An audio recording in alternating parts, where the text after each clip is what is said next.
Seja bem-vindo, seja bem-vinda a mais uma edição do Lideranças, o podcast do MKT Esportivo.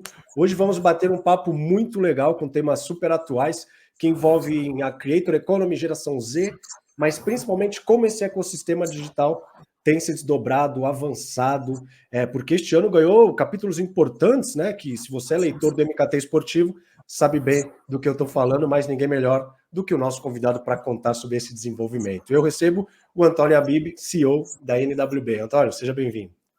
Olá, Edu, muito obrigado pelo convite. É uma honra, né? Eu sempre acompanhei os conteúdos de vocês nas mais diversas plataformas e eu estou estreando aqui pela NWB. Vocês são o primeiro veículo que eu tenho esse tipo de conversa, então uma honra estar aqui. Obrigado. Pô, que legal. Honra nossa, então, pô.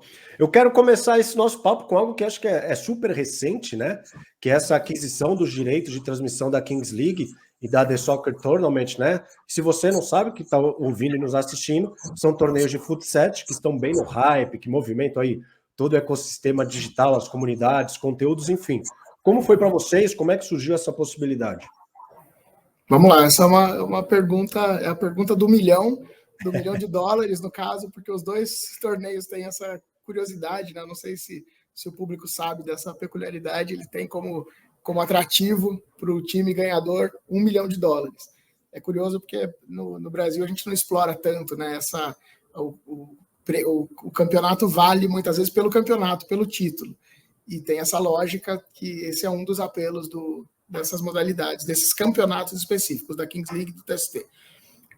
Edu, vou dar um passo para trás para tentar contextualizar para todo mundo.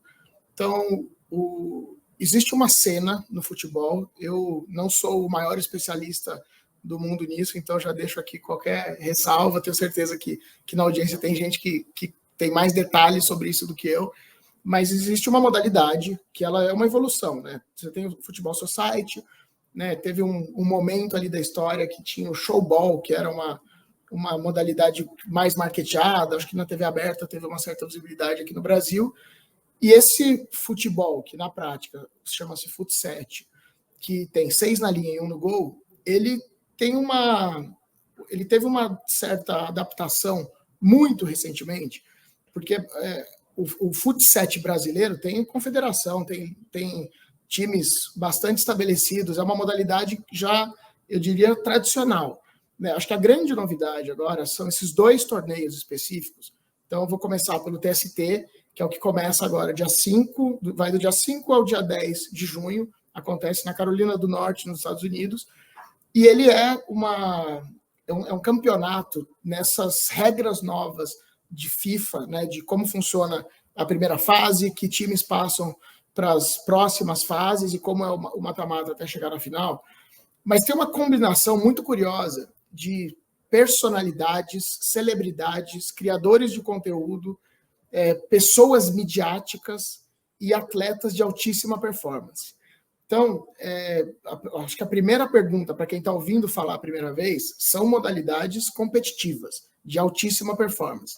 É diferente, porque quando a gente pensa, né, no time do Desimpedidos, eu já vou chegar lá para contar do nosso time, né, a gente tem a Supercopa, que é um projeto bastante consolidado, que envolve todos os principais criadores de conteúdo, personalidades do Brasil, mas o que a gente vai ver, o que está acontecendo agora na grade do Desimpedidos, esse campeonato que os dois, o Kings League e o TST, são de altíssima competitividade. E aí existe um olhar, talvez muito avançado, e que a gente está olhando com muita atenção, bebendo dessa fonte, de uma visão moderna de como usar mídia, como trazer as marcas para que elas se integrem, como usar o poder de alcance social de todo mundo que em redes sociais, de todo mundo que participa, seja um talento, seja um técnico, seja um jogador, seja alguém que vai ser o porta-voz daquele time. Então, eu vou dar um exemplo. Tem um dos times do TST do filho do Beckham. Isso, por si só, já traz um grande... É óbvio que tem avaliação esportiva sobre esse time, do mesmo jeito que o time do Desimpedidos, mas o primeiro olhar é, caramba, o Desimpedidos montou um time para participar de um campeonato assim. Então, o nosso olhar é assim, a NWB faz parte, né, há muitos anos, do mercado que só cresce no Brasil, que ele foi ganhando mais adjetivos, esse mesmo mercado, né? Então, No começo era só um canal de YouTube, depois virou uma network, são vários canais que fazem parte de um grupo. Aí começa a se consolidar essa visão de Creators Economy, que é, no primeiro momento, era o dinheiro de publicidade que a gente tentava, como a publicidade tradicional pode participar da conversa digital. Aí, com a Creators Economy, você adiciona mais camadas de sofisticação, de qual é a lógica, como as marcas, de fato, podem fazer parte daquilo. Será que os criadores querem as marcas tradicionais ou eles vão criar suas próprias marcas? Será que são as marcas nativas digitais que vão surfar melhor isso? Então, o negócio do Desimpedidos foi evoluindo junto com o mercado. Aí tem marketing de influência, que é uma versão um pouco mais pontual dessa história toda, né? Eu tenho a minha audiência, existe um grupo de perfis, pessoas ou publishers, seja o que for, com suas audiências e como as marcas se beneficiam daquela relação pontual. Muitas vezes em campanhas específicas, né? A final da Champions, e que perfis vão fazer parte de uma determinada campanha. Como a gente tem percebido que esses campeonatos, eles também funcionam como uma grande plataforma para que criadores de conteúdo, marcas de conteúdo, como é o caso do Desimpedidos, expandam a sua atuação, não só como conteúdo, porque uma das coisas que acontece com o Desimpedidos é a nossa grade vai mudar completamente, tendo essa iniciativa. Ao mesmo tempo que a grade muda, isso abre algumas novas avenidas de negócio para a gente, além da publicidade tradicional que fazia parte, que nem é tradicional, né, da publicidade digital, que já foi uma revolução grande, que faz parte do dia a dia do nosso canal.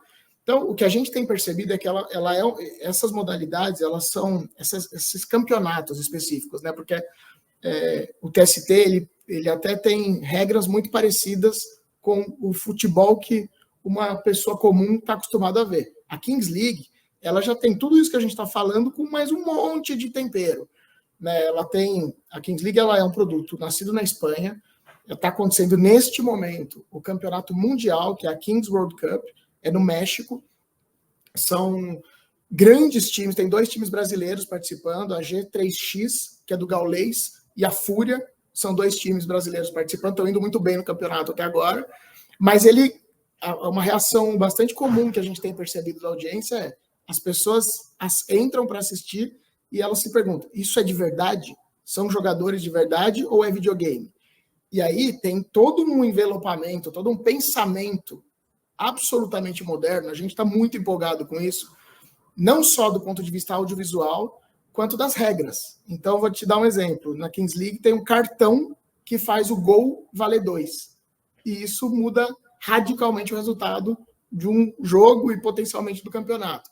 Então, a Kings League, ela ainda, acho que o TST ele vai acontecer em 5 dias, concentrados, com uma modernização bastante assim, midiática. Os Estados Unidos passa na ESPN, por exemplo. É um campeonato transmitido na ESPN. No Brasil, a gente tem os direitos exclusivos. Também foi uma investida da NWB. A Kings World Cup, que está acontecendo, elas já são, se eu não me engano, vão ser mais ou menos 13 dias de campeonato. Ele acaba agora no dia 8. Então, os 2 campeonatos vão se sobrepor por alguns dias. Mas ele como experiência audiovisual e como esporte, ele é algo muito mais diferente do que a gente está acostumado. Então, um dos objetivos do nosso lado também é aprender o que está acontecendo nessa cena. E aí você comentou logo no começo sobre a geração Z, né? Isso é claramente um produto, especialmente a Kings League, nativo para a geração Z. Existe uma grande expectativa no mundo, quem debate muito sobre isso como uma ótica de negócio, de acontecer um efeito Drive to Survive na Fórmula 1, né, e o quanto a Kings League tem de potencial para trazer essa renovação de um público, que aí também tem bastante pesquisa, né, a geração Z, ela não está tão conectada com o futebol tradicional como vinham as gerações anteriores. Então, é um pouco do que a gente está experimentando em tempo real aqui com vocês, porque a gente está transmitindo os jogos agora. E então, talvez dentro disso, né, até dessa mecânica, né, que você explicou muito bem, você acredita que naquela velha máxima de que os jovens já não conseguem ficar parado nos 90 minutos e tal, E que talvez esses torneios de futsal, eles acabam preenchendo essa lacuna de consumo por terem nomes na internet, tem jogadores, é muito mais dinâmico, né? Porque cada um tem essa regra mais específica, e aí parece que acaba atraindo uma audiência mais jovem, né? Mais engajada. Pode ser nessa linha? Pode ser, acho que essa é uma acho que o que a gente está aprendendo até agora, né? Acho que tem uma atratividade para o público mais novo, e aí, separando um pouquinho, o teste ainda não começou, mas a nossa expectativa é que ele seja mais natural para um consumidor convencional de futebol. Vai ser um campeonato em campo, por exemplo, a Kings League não é num campo. Essa primeira fase ela acontece num espaço fechado, escuro, é uma grama de outra cor. Então, é uma desconstrução total da referência do que é o futebol para a gente. O TST já não. Ele tem uma ambientação mais convencional. O que a gente, nessa sua pergunta, o que a gente tem percebido é que, primeiro, a transmissão tem um papel. Além da transmissão, como no caso da Kings League, você tem a bola cai de uma grua no meio do campo. Você tem uma combinação de elementos visuais, com placa de campo, com câmeras. Então, tem aquela sensação de quase gamificada mesmo, de você estar muito perto do jogador, é um cameraman que está dentro do campo, são 20 câmeras, se eu não me engano, que fazem parte da transmissão. Essa primeira fase não tem tanta plateia, então é um negócio bem digital mesmo, né? Com muito insert gráfico, com as marcas fazendo parte de um jeito que até confunde. Tem gente que acha que está no cenário, aí depois a pessoa percebe que aquilo é totalmente digital. Estou dizendo isso porque o que a gente tem percebido é um poder de engajamento e de interesse e de alcance desses conteúdos em outras formas que não sejam só na transmissão ao vivo. Então, tem muitos cortes só de Instagram que estão passando de 2 milhões de views, que é uma surpresa positiva para a gente. Tem os melhores momentos das partidas têm tido uma performance muito acima do que a gente esperava. Então, tem a partida completa ao vivo, tem a partida completa on demand, tem os cortes da partida. O conteúdo que está mais surpreendendo a gente são os melhores momentos, que aí ele é uma combinação não só da otimização do tempo, né? Porque o jogo já é comprimido, são 2 tempos de 20 minutos. Então, faz sentido com isso que a gente ouve, estuda, da geração TikTok, de tudo ser mais rápido, mas é curioso também porque a gente está oferecendo conteúdos mais curtos ainda, e o que tem nos surpreendido positivamente é esse resumo que não só dá os melhores momentos, mas ele tem o que a gente tem sentido de demanda da audiência, uma explicação muito grande. Então, ali ele contextualiza tudo o que está acontecendo, das regras, do lance, do histórico do time, de quem são aquelas pessoas, porque, de novo, são modalidades altamente competitivas. Pô, e foi interessante você falar isso, Antônio, porque assim, é curioso, e até pegando o exemplo de vocês.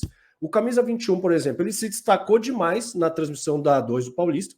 Eu assisti para acompanhar a Briosa, Portuguesa Santista, porque eu sou muito fã do clube, e foi muito legal, assim, números altíssimos de audiência, que inclusive o MKT Esportivo divulgou.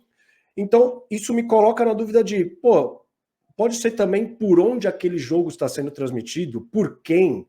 Enfim, esse distanciamento talvez pode envolver outros fatores que não o jogo ter 90 minutos e não ser convidado a participar, mas também onde ele está, né? Com quem está lidando ali e buscando essa interação que, pô, Camisa 21, Desimpedidos, enfim, em todos os torneios busca incansavelmente, né?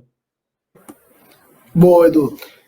Eu adorei seu ponto aqui, porque isso tem tudo a ver com as reflexões que a gente tem feito. Eu não tenho problema nenhum em contar o que a gente está aprendendo e o que a gente está se propondo a aprender, né? Então, você citou Camisa 21. A gente também está transmitindo a Kings League no Camisa 21. Né? E existe um comportamento diferente do público do Camisa 21, que é um público mais tradicional do futebol, eu diria. Nosso tom de voz, a nossa linguagem, a estética do canal, ela é uma estética para o futebol convencional. Né? O Desimpedidos, ele nasceu num lugar que é muito consolidado e que naturalmente também precisa das suas evoluções, dos seus ajustes, e é muito disso que a gente está olhando e testando agora também, mas da conversa irreverente, do humor, da descontração, num momento em que a transmissão ela não era comum na nossa plataforma nativa, que era o YouTube. Então, é interessante essa sua leitura sobre o Camisa, porque hoje o que acontece no YouTube e cada vez mais em outras plataformas é que as transmissões são muito comuns. E aí você, assim como foi em outros tempos, né, que você tinha eventualmente o mesmo jogo passando na TV aberta, no cabo, no pay-per-view, e existia aquela sutileza do torcedor muito aficionado de falar, eu prefiro a narração daquele canal, eu gosto mais dos comentários, daquele estilo de, porque ali é mais jornalístico, porque aqui é mais emoção, ali é mais é mais entretenimento. Então a gente vai começar a perceber isso também, porque esses conteúdos eles vão estar disponíveis. Claro que, né, um canal como o Desimpedidos, por exemplo, que tem quase 10 milhões de inscritos, ele tem um poder de alcance em função da audiência construída que é maior do que o do Camisa 21, que é um canal mais novo. Mas a gente tem percebido exatamente a audiência se encontrando e se achando no lugar que faz mais sentido para o jeito que ela gosta de consumir. E esse é um teste que a gente está fazendo em tempo real também. No caso dessas modalidades, tem um jeito mais tradicional de você narrar um jogo, que é comentando o que está acontecendo, tocou a bola, vai para frente, voltou, vai fazer substituição, fulano está marcando ciclano, a estratégia de um time. Por um outro lado, tem uma outra técnica que é através dos streamers da Twitch, por exemplo, que é um outro jeito, né? É um outro tipo de sustentação da audiência enquanto a transmissão está acontecendo.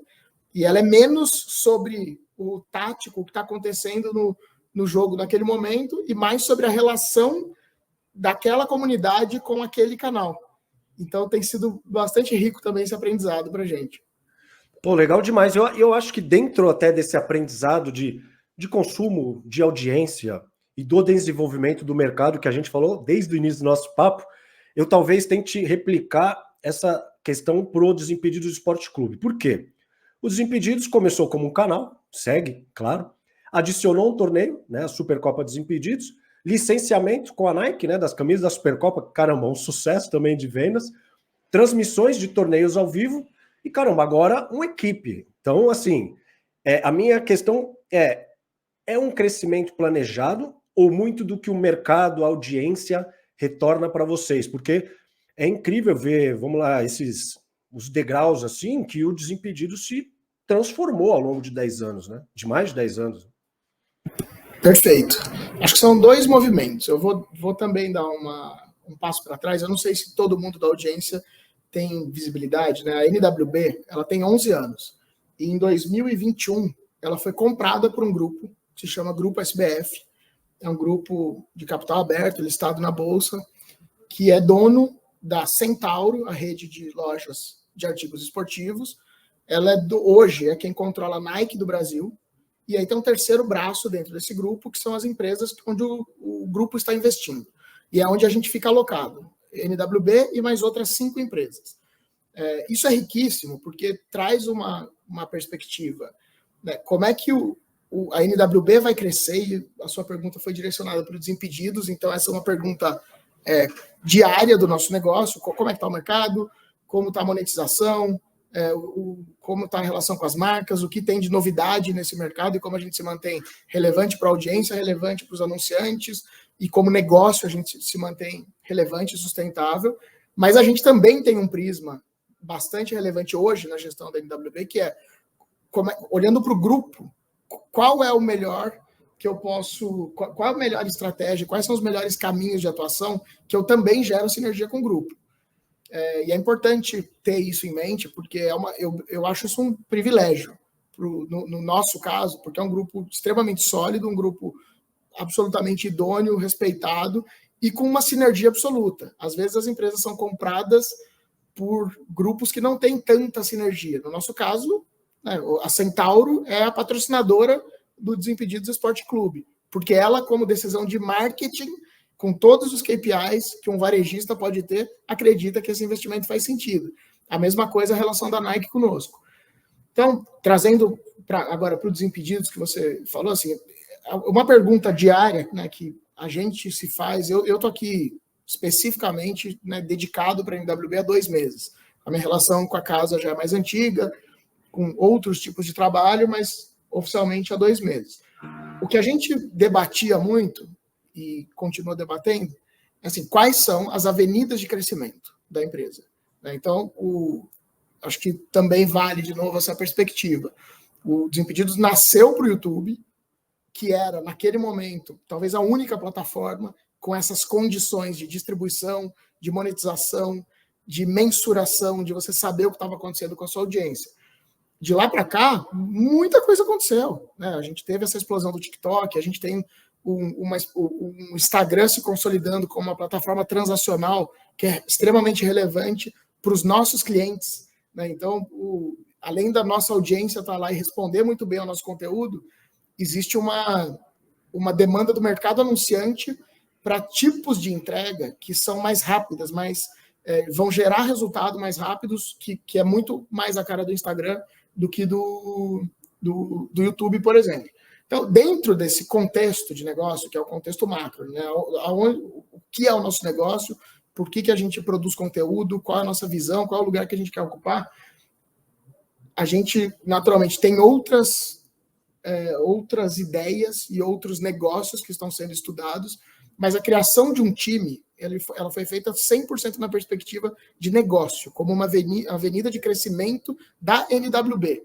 E aí, por isso é importante entender o que o time permite no contexto do grupo, na relação com essas outras empresas do grupo que eu comentei, e aí trazendo para o Desimpedidos, uma questão que a gente já está percebendo hoje no canal, é nítido isso. Isso cria uma nova avenida editorial complementar ao que já existe no canal, que é riquíssima, porque a gente tem um time, tem uma vida de um time que envolve a escalação, que envolve o treino, que envolve o amistoso, que envolve os jogadores do time participarem de outros quadros do canal. Então está sendo riquíssimo, né, lançar esse novo negócio com uma visão de business, assim, aonde a gente pode chegar com isso, seja em receita, seja... A gente faz questão, né? Vale frisar. O DEC, que é o apelido do time, ele é Desimpedidos Esporte Clube. A gente fez questão de lançar um esporte clube, porque esse time de futsal que está disputando o TST é o primeiro time de um clube, que pode muito bem ter outros times em outras modalidades, e por aí vai, você já consegue imaginar o que pode acontecer com tudo isso. Mas é legal enxergar isso dentro desse contexto do grupo, que tem esse DNA do varejo, e de renovação de conteúdo, tanto na nossa casa principal, que é o YouTube, que é o nosso maior canal, quanto de formatos de conteúdo para as outras plataformas.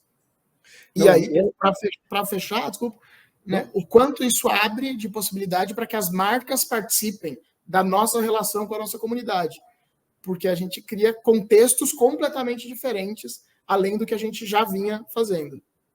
Não, e é fantástico, né? Porque o Desimpedidos nasce, né, falando de futebol, né, gerando conteúdo sobre futebol, entregando tantas campanhas, né, com marcas e até jogadores, né, tão midiáticos do cenário. E você olhar que hoje tem um clube, né? Isso é sensacional. Então, para deixar claro, até para quem ouve a gente, quem está assistindo, é uma equipe fixa para participar de campeonatos, para participar do cenário do futsal. Claro, pode desdobrar, né, para outras modalidades, mas de fato é um projeto fixo que faz parte do grupo. Perfeito. É uma equipe fixa, altamente competitiva. Sim, o pessoal está lá nos Estados Unidos agora, a gente está ansioso, porque, né, tem o diretor de futebol, tem o preparador físico, tem o terceiro goleiro. Então, assim, é um time competitivo. A gente se gaba, né? Tem aí jogador da seleção brasileira que está no time. Tem o Kelvin, que é tido como o melhor do mundo. Tem grandes nomes da cena, seja da várzea, seja do futsal, seja do futebol tradicional. Tem o Deola, que era do Palmeiras, goleiro do Palmeiras. Então, assim, a gente está muito animado em ter além disso tudo que a gente estava falando, né, como negócio, como expansão, como conteúdo, mas é um time competitivo. e que está indo para um campeonato que o prêmio é $1 milhão. Então tem uma euforia muito legal em torno disso, e que a gente espera que isso seja só o comecinho, né? Já tem uma agenda interessante de amistosos, de jogos de exibição, que a gente tem chamado, que é uma coisa que acho que na nossa visão tem sido pouco explorado, né? Como a gente criar mais um contexto de entretenimento em momentos de jogo de futebol. Acho que o calendário do ano permite que tenha mais. Isso também tem muito a ver com o DNA do Desimpedidos. Então, sim, esse é só o primeiro passo. Pô, fantástico. Eu estou acompanhando, né? Tem nomes polêmicos também na internet, isso ajuda demais, né? Que aquele lá é uma figura. E, Antônio, diante de tantos braços, né, de atuação que se convergem totalmente, você citou muito bem essa questão da, né, quão sinérgico é. Tudo se encaixa. Mas quero ouvir do seu lado, como você vê a NWB posicionada nesse mercado atual, com tantas transformações e também tantas novidades que vocês têm anunciado? Vamos lá. Eu vejo com muito otimismo, né? A NWB ela tem 11 anos. A minha relação com a NWB tem uns 6 anos, mais ou menos. Ela vem da época que eu trabalhava no Google, YouTube, a gente tinha muito projeto comercial, e a NWB sempre foi um parceiro muito relevante, como é até hoje, não só do YouTube, como das outras plataformas. Eu acho que vale, né, para esse tipo de conversa, vale dividir um pouco do que a gente tem pensado, né, e como a gente está se posicionando no mercado. Hoje, a NWB tem 5 áreas de negócio. Então, a primeira área de negócio são os canais proprietários. Desimpedidos é o mais famoso, maior de todos, com maior audiência, maior faturamento, é o maior negócio da casa. Como curiosidade, né, para quem estiver consumindo aqui pela primeira vez, a NWB, na sua fundação, ela tinha vários canais verticalizados. Ela tinha o canal de futebol, tinha canal de surf, tinha canal de skate, tinha canal de carros, que é o Acelerados, que continua até hoje. E esse experimento todo, hoje, temos 5 canais proprietários. Desimpedidos, o Camisa 21, que é o nosso canal de transmissões, o André Hernan, que é um canal de jornalismo esportivo, temos o Corrida na Veia, que é um canal do esporte, corrida, para quem está numa etapa de começo da prática, então precisa de ajuda com as planilhas, precisa de um técnico, e a gente tem essa serventia, é um canal que tem uma comunidade muito legal. Por exemplo, eu acabei não entrando tanto nesse detalhe dos outros, mas o Corrida na Veia tem uma comunidade de WhatsApp interessantíssima, riquíssima, e é uma comunidade que também tem, além do serviço do treino, tem benefícios como descontos em produtos específicos de corrida da Centauro, somente para aquela comunidade. Então é quando, também como grupo, a gente fica mais forte. E o 5º canal proprietário é o Acelerados, que a gente participa ativamente do dia a dia, da gestão, do editorial e tudo mais. O segundo pilar de negócio é a nossa rede, né? A Network, que inclusive é o nome NWB Network Brasil, ela tem hoje 205 canais ativos na rede. É um negócio invisível, é um negócio muito relevante. A grande maioria dos canais são do mundo do esporte, seja porque fazem transmissões, seja porque é de torcedor, são esses grandes nomes que se formaram como referência da torcida de cada um dos times, e eles estão hospedados aqui com a gente. Então, essa network, ela é uma network grande, eu não vou poder falar publicamente aqui o número de views, mas ela é uma network muito parruda. E aí tem possibilidades comerciais, tem possibilidades de projetos editoriais, mas é um negócio muito interessante. Terceiro negócio, a gente tem a Teia, que é a nossa agência de marketing de influência, que hoje são mais de 750 talentos cadastrados, nem todos com exclusividade comercial da NWB, mas muitos com exclusividade comercial. E aí a Teia, ela tem 2 papéis. Ela tem vida própria, uma marca precisa fazer uma ativação da Champions League. Ela conta com a gente pelo histórico, pela forma como a equipe trabalha, pela nossa organização. Esse é um mercado que, do ponto de vista de preço, ele é relativamente parecido para o anunciante, né, porque os criadores de conteúdo têm seus preços. Alguns segmentos são mais competitivos, outros menos competitivos, mas é um modelo de agenciamento clássico. O que a gente vê de maior valor na Teia e é onde cada vez mais a gente vai colocar foco, é quando a Teia serve como uma ferramenta de amplificação dos projetos originais do Desimpedidos, do Camisa, do André Hernan e por aí vai. Então, é ela combinada, não ela como um serviço de marketing de influência isolado, onde a gente vai ser a agência que vai contratar e gerenciar uma campanha de 10 criadores para um determinado objetivo do cliente, mas quando ela complementa a nossa entrega de um projeto de conteúdo, por exemplo, o projeto de conteúdo do DEC, do Desimpedidos Esporte Clube. Por exemplo, o projeto de conteúdo da Supercopa. Então, ela tem um poder muito grande de amplificação e é um segmento de mercado também que está cada vez mais estabelecido, né, das empresas que fazem marketing de amplificação. O quarto negócio é o time, é o DEC, que é um negócio por si só que, no formato mais clássico, tem a possibilidade de um patrocínio de camisa, né, como uma das formas de um anunciante de uma marca fazer parte da nossa comunidade. Fora isso, tem outras dezenas de possibilidades. Você citou, né, o sucesso das vendas das camisas no ano passado, na Supercopa, com a Nike. Então, o comunidade de negócio ele permite que a entre num mundo mais físico e, ao mesmo tempo, o mundo clássico do futebol, que envolve formatos de mídia que não tem a ver com o canal, com a transmissão, com a Creators Economy. Então, ele está pensado como unidade de negócio. E o quinto negócio, e talvez publicamente a gente vai falar em primeira mão aqui, mas é legal porque a gente, com alguns clientes e parceiros, a gente já tem falado, em breve a gente vai se mudar para uma sede nova, que fica na Lapa, é o antigo centro da Centauro, e lá vai ser um complexo de estúdios. Serão 7 estúdios muito legais. Então, a NWB vai se mudar para lá, uma outra empresa do grupo que tem bastante sinergia com a gente vai se mudar para lá. E, além do nosso escritório, dos grupos de trabalho, da redação, da área comercial, todo mundo está junto, porque desde a pandemia a gente não consegue estar junto fisicamente. Eu estou aqui num prédio na Marginal Pinheiros, que era o prédio da Editora Abril, que a Centauro fica aqui. Então, tem uma parte da equipe que é de produção, fica na Franca, que é a sede da produtora. Tem uma turma espalhada, então a gente vai voltar a ter uma sede, mas lá vão ser 7 estúdios.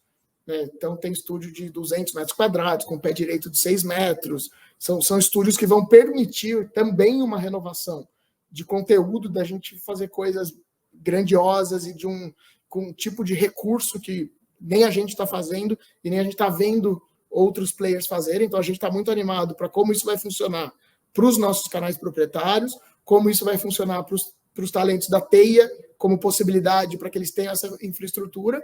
E por que a gente coloca a comunidade de negócio? Porque ele pode ser um serviço utilizado, seja por uma plataforma, seja por uma marca, para projetos proprietários, onde a gente pode ser a produtora, onde a gente pode ser a curadoria. Então, é algo que na cidade de São Paulo também não é oferecido para esse mercado, o que a gente vai poder oferecer daqui a pouquinho lá. Eu falo isso na cidade porque hoje tem muito estúdio de podcast disponível para locação. Você tem estúdios grandes de produtoras que já vai para publicidade, para cinema, mas estúdios do tamanho dos que vão ser os nossos, pensados para distribuição na internet, eventualmente até para o próprio streaming, é uma novidade que a gente sente que tem uma demanda reprimida no mercado. Não, e o próprio conhecimento que vocês têm, né? Tanto dos profissionais em si, todo esse trabalho de muitos anos, acaba também sendo um diferencial, né? Por mais que tenham estúdios pela cidade, eu imagino que, até pela robustez, obviamente, que vocês vão entregar, acaba sendo um diferencial, né? É o que a gente está apostando também. A gente também confia bastante nisso. Pô, e foi legal você citar a Teia, porque assim, já acho que ao longo, né, da história do MKT, acho que é a 4ª vez que a gente conversa com a NWB, então a gente conhece bastante, né, o trabalho, e o legal também de receber, de conversar contigo, Antônio, é que assim, quando a gente fala da famosa, né, Creator Economy, né, para muitos, né, talvez, vamos lá, para o grande público, é o papel do criador de conteúdo, que promove produtos, né, enfim, dentro de uma campanha, mostra a rotina, ele gera empatia e acaba, né, influenciando, porque ele acaba cativando. Mas eu acho que a NWB ela acaba personificando muito que é esse conceito de canais, influenciadores, transmissão ao vivo, porque tem uma comunidade ampla, né, engajada, tem torneio que reúne influenciadores. atua nesse crescimento, né, de creators de nicho menores, mas que vocês sabem que tem um potencial e, enfim, e sabem, né, que podem, enfim, monetizar de alguma maneira.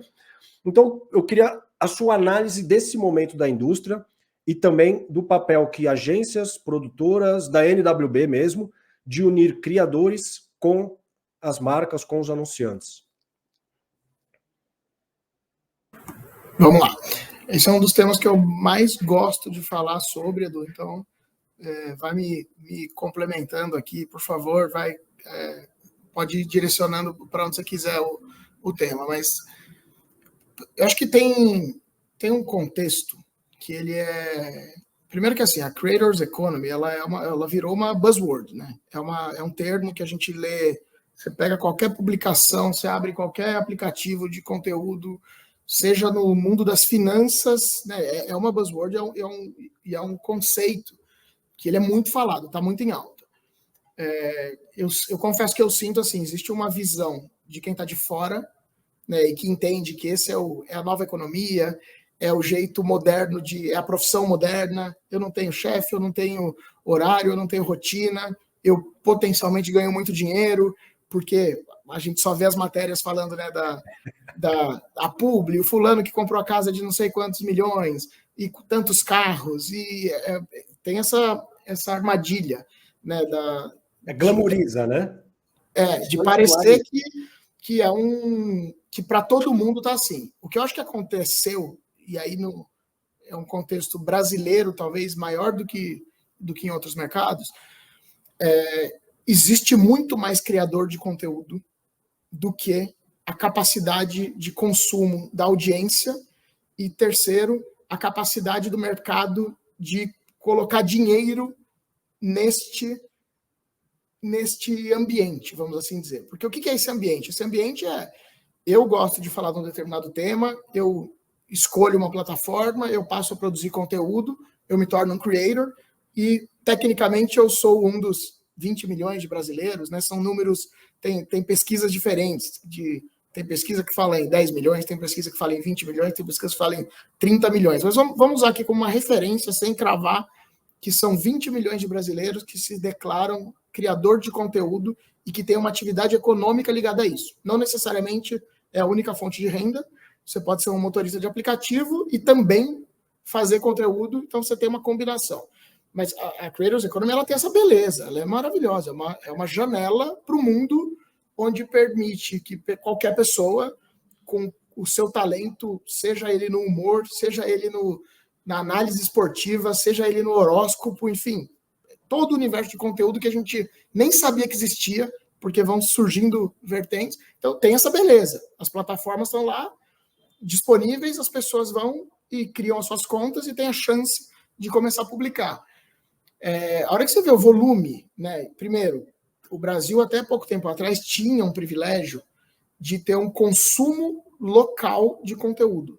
Então, os principais criadores consumidos no Brasil eram os brasileiros, que falavam português. Então, existia uma economia local em torno disso. Hoje, primeiro, com inteligência artificial, a gente a grande parte do conteúdo automaticamente pode virar global. Tanto é que tem vários criadores brasileiros traduzindo seus conteúdos para... Agora eles conseguem chegar de uma forma escalável em outros mercados. Mas a gente começa a ver um volume não só da competição internacional, mas assim, tem as plataformas também. Vou dar um contexto curioso. Tem plataforma que ela trazia para o usuário sempre o último conteúdo publicado por aquele perfil. O que a gente mais ouve hoje é que as plataformas são assíncronas. Ou seja, o conteúdo publicado por um criador hoje concorre com um conteúdo publicado há 4 anos atrás por outro. Do ponto de vista de algoritmo, de distribuição, de audiência, de engajamento e talvez do clique no link daquela marca que está patrocinando aquele post. Então, acho que tem uma complexidade hoje, que é como toda essa beleza de você poder viver de uma profissão tão legal, tão moderna, tão atual, que envolve opinião, que envolve estilo de vida, que envolve desconstrução de um monte de referencial, né, de indústria que era mais limitante, talvez, para a entrada de de pessoas comuns nesse mercado, mas onde é que está o dinheiro dessa história? Eu costumo brincar que tem da Creators Economy, tem muitos creators, a Economy que eu não sei onde é que ela está, porque claramente ela tem algumas entidades, algumas agências, alguns criadores de conteúdo gigantes que faturam milhões, que está muito bem, mas eu acho que a hora que a gente olha no macro e pensa nesses 20 milhões, por exemplo, não é uma... Eu acho que é algo que está em construção, está em formação, e aí eu acho que vale esse ponto, só usando o deck, né, o nosso time como exemplo, a gente pode usar outros exemplos.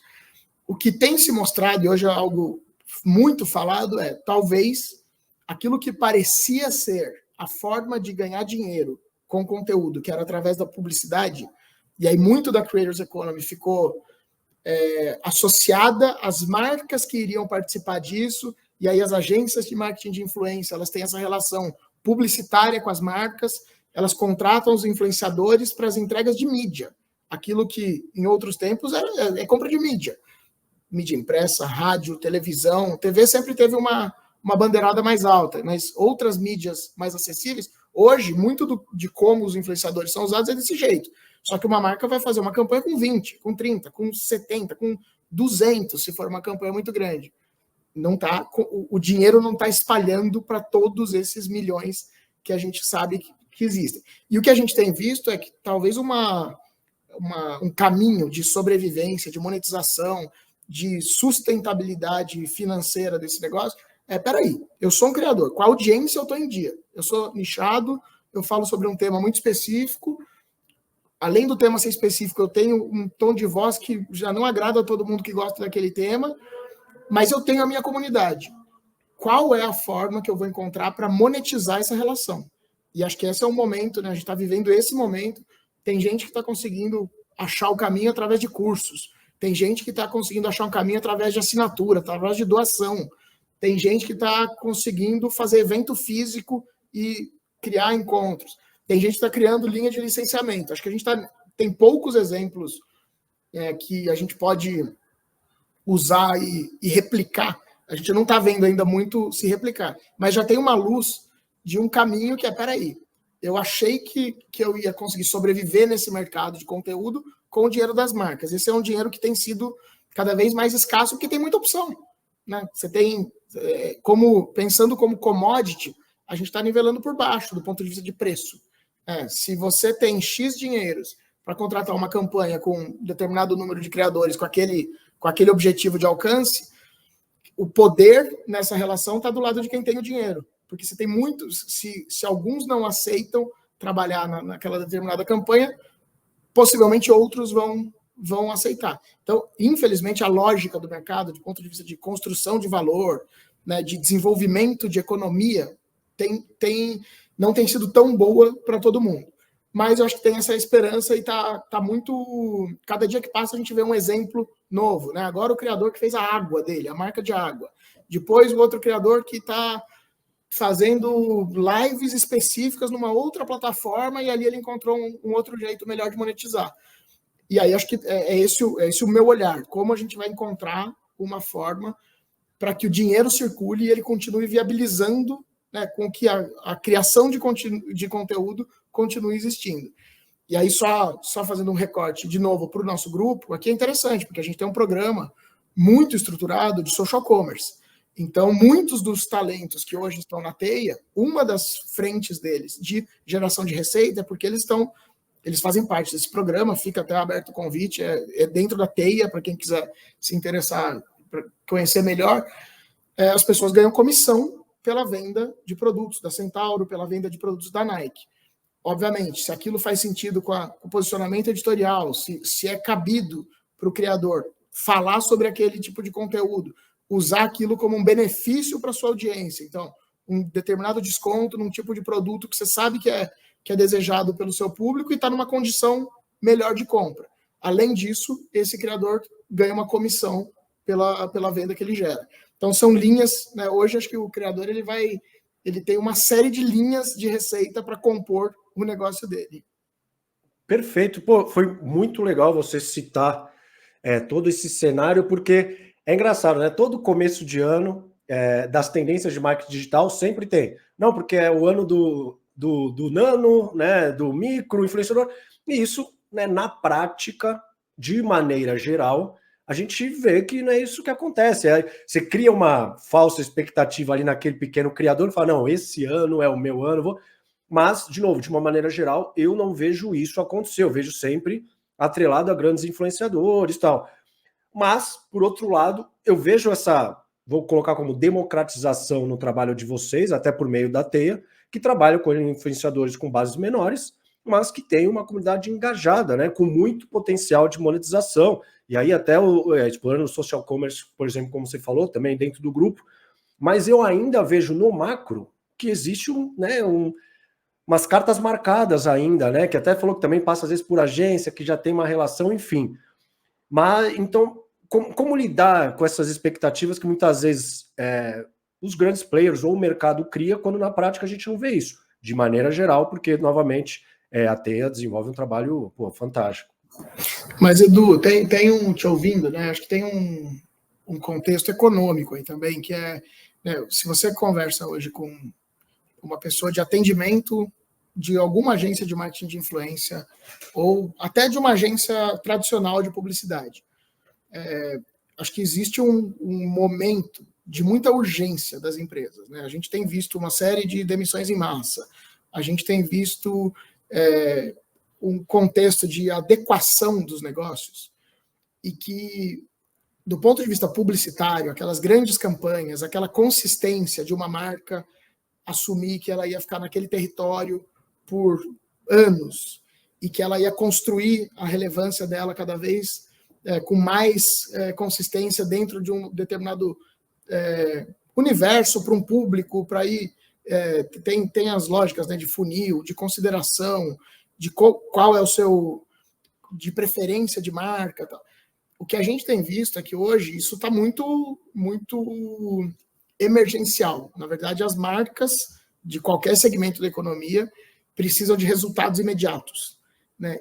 E aí tem, de certa forma, uma diminuição no potencial de riqueza, de narrativa, de envolvimento da marca com uma comunidade, de uma campanha que tenha fases, né? O teaser, a construção, o aquecimento, o momento de ápice, o pós, né? Tem um monte de fórmula bem sucedida e que a gente sabe que funciona, mas que o contexto econômico hoje não tem permitido. Então, no fim, a movimentação, o transacional, a compra das campanhas, elas estão mais táticas mesmo, né? É uma realidade que a gente percebe que acontece com todo mundo. São poucas as grandes campanhas em qualquer mídia que a gente tem sido impactado. Eu tenho certeza que isso é uma oportunidade para que as marcas façam melhor, porque é inquestionável o resultado que isso gera. Mas não é o que a gente tem visto, né, infelizmente. Perfeito. Pois é mais uma questão de que sempre tem aquelas, né, tendências do ano e sempre colocam aqueles influenciadores com uma base menor, assim como sempre, né, a grande esperança aí. Pô, o MKT Esportivo está desde 2009, né, no mercado. Então eu também vi muitos projetos nascerem com relação até esporte e falar comigo, putz, Edu, parei porque não consegui monetizar, não consegui me manter. Então, pô, é um desafio, né, você conseguir levar um projeto adiante. E quando você vê que o mercado, às vezes, de uma maneira geral, acaba sempre priorizando, né, o alcance, as impressões, enfim, seja lá qual for o objetivo, você acaba mexendo numa base ali que às vezes pode se frustrar enfim, e acabar ficando pelo caminho e com grandes potenciais, né? Que, pô, se seguisse, né, se tivesse alguém por trás ali, certamente teria um futuro brilhante dentro dessa área, mas E tem uma variável, né, nesse tema que você trouxe, que os criadores, eles usam as plataformas. E aí existe essa vulnerabilidade também em relação a como cada plataforma está funcionando naquele momento. Se é vídeo mais curto, é vídeo mais longo, é vertical, é horizontal, é mais conteúdo ao vivo. A recomendação é publicar 1 por dia, 3 por dia, 5 por dia. Então tem essa vulnerabilidade também, né? De caramba, eu costumava fazer de um jeito e o dinheiro era Agora o dinheiro é muito menor e eu estou tendo que fazer muito mais. Então é um momento complexo. A gente, como NWB, espera ter esse papel, né, de ser, nesse primeiro momento, no mundo do esporte, onde a gente é bastante consolidado, essa casa que consiga viabilizar bons negócios do ponto de vista editorial, do ponto de vista comercial, do ponto de vista de desenvolvimento dos talentos, né? Existe, se você olhar o casting hoje da NWB, dos canais originais, a grande maioria começou na NWB em funções internas, né? Então tem gente que veio da cenografia, tem gente que era da produção, e a gente começa também a desenvolver, porque de novo, a beleza dessa Creators Economy é permitir que a gente encontre talentos que não sejam necessariamente óbvios para um formato clássico de mercado. Perfeito. E até muito disso que você falou na sua resposta, eu peguei um trecho da coluna da NWB no MKT Esportivo. Obviamente um prazer ter a NWB contribuindo no nosso squad de colunistas e sempre mensalmente levando conteúdos riquíssimos. Inclusive o próximo aborda sobre o deck. Mas eu vou ler, né, para falar na íntegra aqui, ó. Consumindo de conteúdo a produtos, compartilhando memes e, naturalmente, criando conexões e construindo comunidades baseadas em interesses e causas claras e longe de aspectos financeiros ou sociais. É nessa ótica que a NWB permeia o grande desafio que é se renovar e inovar em todas as oportunidades de criação de conteúdo. Então, Antônio, para fechar o nosso papo, como é esse desafio de renovar e inovar em criação de conteúdo? Muito bom. É gigante. Mas é muito animador, né, Edu? Eu acredito, acima de tudo, que conteúdo forma cultura, conteúdo forma opinião pública, conteúdo entretém, conteúdo... enfim, existe uma consequência, né, da produção profissional do conteúdo, da qual eu sou extremamente devoto. Eu gosto muito dessa cadeia de valor, né, de pensar, né, seja a conscientização da população sobre um determinado tema, seja a gente apresentar uma modalidade nova, como a gente falou do Futset, com essa roupagem agora dos influenciadores e esse audiovisual modernizado. Então, acho que como premissa, existe isso é muito forte no DNA da NWB, que é uma casa de conteúdo que se propõe a ser relevante, a ser cuidadosa com o que faz e ser inovadora, e ser moderna. A NWB ela nasceu ocupando um lugar que não existia, que era um tipo de conversa sobre futebol num YouTube de 11 anos atrás. Não, né, a NWB e outros canais em outros verticais foram muito pioneiros nesse sentido. O que eu acho que acontece com a gente e com todo mundo que está nesse mercado, porque quem falar que não é assim, eu adoraria saber a fórmula de sucesso, mas é muita transformação o tempo todo, né? Eu comentei em algum momento aqui, existia vamos usar o YouTube como exemplo, que é a nossa casa onde a gente está há 11 anos, há mais tempo. O YouTube, ao longo desse tempo, ele foi esticando a duração dos conteúdos. Então, tinha uma recomendação lá atrás de 3 minutos, depois de 5 minutos, 7 minutos, agora tem que passar de 10 minutos, agora tem que passar de 12 minutos a duração média do conteúdo. Aí, em algum momento, agora tem que fazer ao vivo. Opa, é uma outra expertise, é outra equipe, é outro tipo de produção de conteúdo. Agora tem, dentro do próprio YouTube, a história do YouTube Shorts, que é praticamente uma outra plataforma ali dentro. Isso a gente falou só do YouTube. Aí você coloca o Facebook, que continua super relevante para o nosso negócio também. Aí você tem o Instagram, com formatos que vão cada vez mais também. Né? Tinha o Instagram só de imagem, aí tem o Instagram dos Stories, aí tem o Instagram dos Reels. Então, assim, tem uma evolução. Agora o TikTok, o Kawaii, eu trabalhei lá, tem o Discord. A gente estava conversando hoje cedo como é o tema da Kings League no Discord. Agora as comunidades de WhatsApp, que para a gente é um canal fantástico. Então, eu acho que a resposta é que a gente, tem que estar muito atento, a gente nunca pode achar que está bom, porque do lado tem alguma coisa acontecendo para uma outra geração, né? Aí tem uma questão da sociedade, que é o que mudou qual é a nova demanda da geração Z em relação ao consumo audiovisual.